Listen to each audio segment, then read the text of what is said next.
सिंध से नामालूम शख्स की बरामदगी हुई है। 25 दिसंबर 2024 को सिंघम से लापता सयाह की तलाश के ऑपरेशन के दौरान यूटीडीआरएफ टीम ने एलजीएनएचपीसी हाइड्रो पावर डैम से एक मर्द की लाश बरामद की।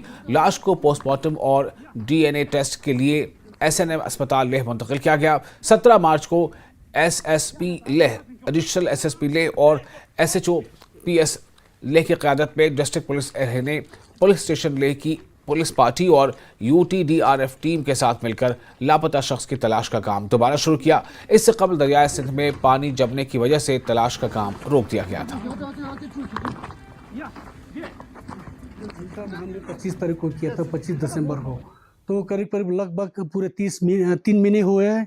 तो उस दिन जिस दिन हुआ था उस दिन हमने करीब 3-4 दिन लगातार हमारे यूटीडीआरएफ के, आर्मी के और लद्दाख पुलिस के सारे टीम थे। हमने करीब 4-5 दिन हमने पूरे वहाँ सर्च किए थे। उसके बाद हमें ये पता चला कि अब सर्दियों में अब मिलने वाला नहीं है, इसलिए हम बर्फ़ पिघलने के वेट कर रहे थे। अब जो ही ये क्या कहते हैं बर्फ़ पिघला तो हम लोग जाना शुरू किए। करीब अब ये तीसरी बार है हम।